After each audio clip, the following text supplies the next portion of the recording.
What do you want?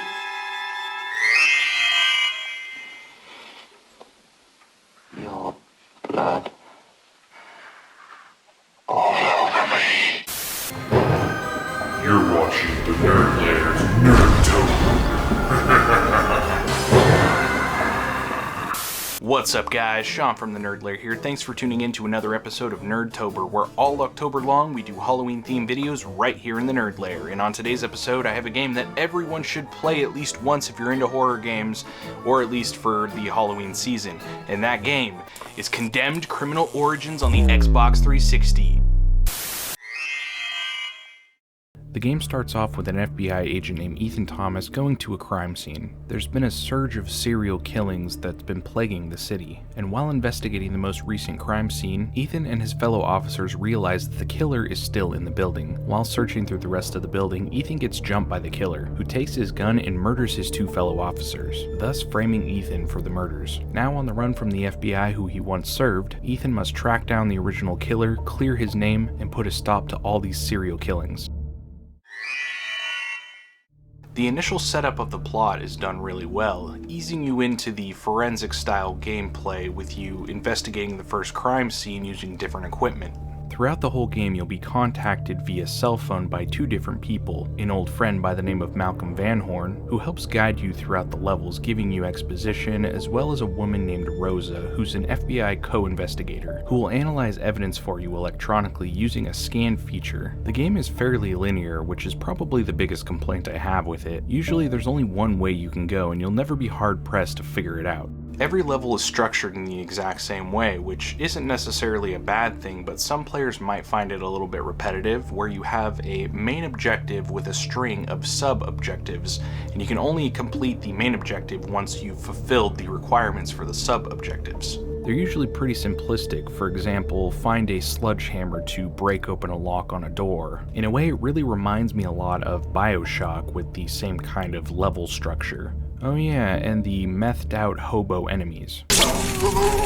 Gathering evidence is a huge portion of this game, and it's one of the main reasons why it's considered a slow burn type of horror game, because it takes away from the action, but for good reason, and you achieve gathering evidence by using different pieces of equipment. There's a UV light for finding fingerprints and footprints, a type of laser that can detect different chemicals that aren't visible to the naked eye, and a camera that can also scan a crime scene which can be uploaded to your cell phone. Finding all of these clues within the level gives you the information you need that allows you to progress to the next area. Some of the items you'll be finding throughout each level are dead birds and metal scraps. This is the Xbox 360 achievements era of video games, so these items really only serve the purpose of finding them so you can get achievements. The combat in Condemned is nothing short of gruesome, mainly because most of it is focused around melee weapons. You do get a number of different firearms like a pistol or a shotgun, but where this game really shines is the blunt force violence with the weapons that you find within the environment. For example, a 2x4 with screws at the end of it, an axe, and a crowbar. The combat is kind of slow and really chunky. It's one of those games where it just feels good to hit stuff. You're also able to block attacks and perform finishing moves to make sure they're really dead. It gets pretty intense, and yeah, you could just shoot him with a gun, but finding ammo isn't all that common. But let's be honest, you would be way more terrified if someone was coming at you with a blunt object getting ready to bash your brains in, as opposed to someone who just shoots you. And that's what makes this game so scary. Every time you engage in combat with someone, you feel like you're really fighting for your life. You can hear the dread and panic in Ethan's voice when you attack or take damage.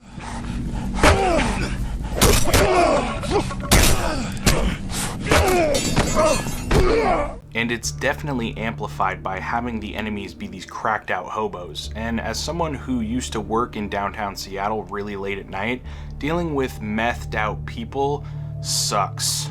Another cool aspect of this game is the use of the flashlight, which you can turn on and off, but since the majority of the game takes place at night or in dark, dilapidated buildings, you're always going to have it on. It just adds an extra layer to the already nerve-wracking combat, because in a dark room you can hear that someone's there, but you never really know where they're going to be, around that corner or behind you. So a lot of the times you'll be freaked out by the sound of your own footsteps, or even your shadow. Which leads us to the enemy AI. It's decent at times.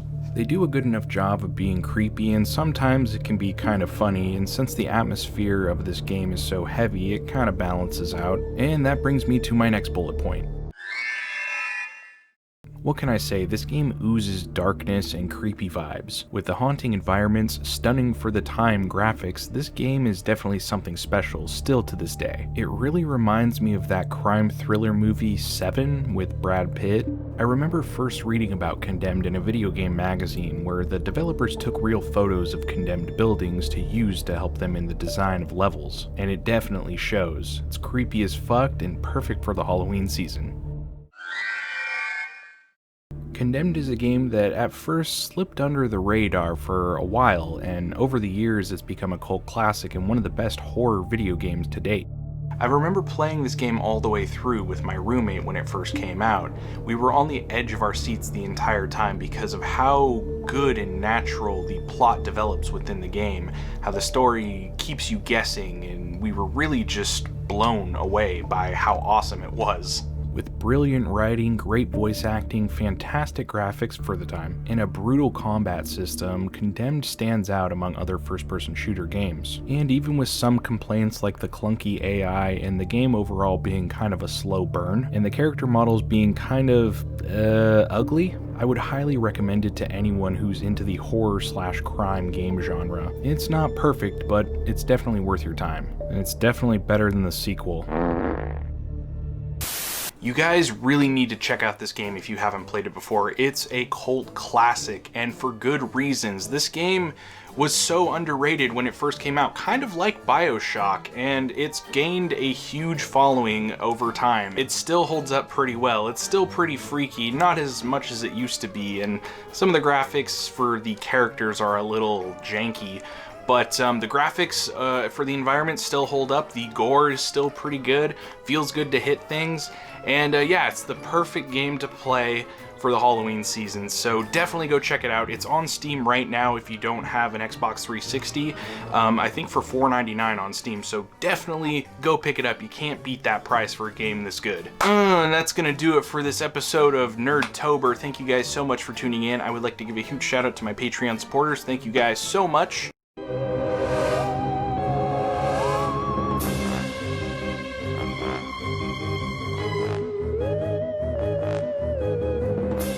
If you guys want to get a shout out like these guys got at the end of every video that I do, go check out my Patreon page, link is down below in the description. And if you enjoyed this video, consider subscribing to my channel because I do content like this all the time, so there's always something to watch.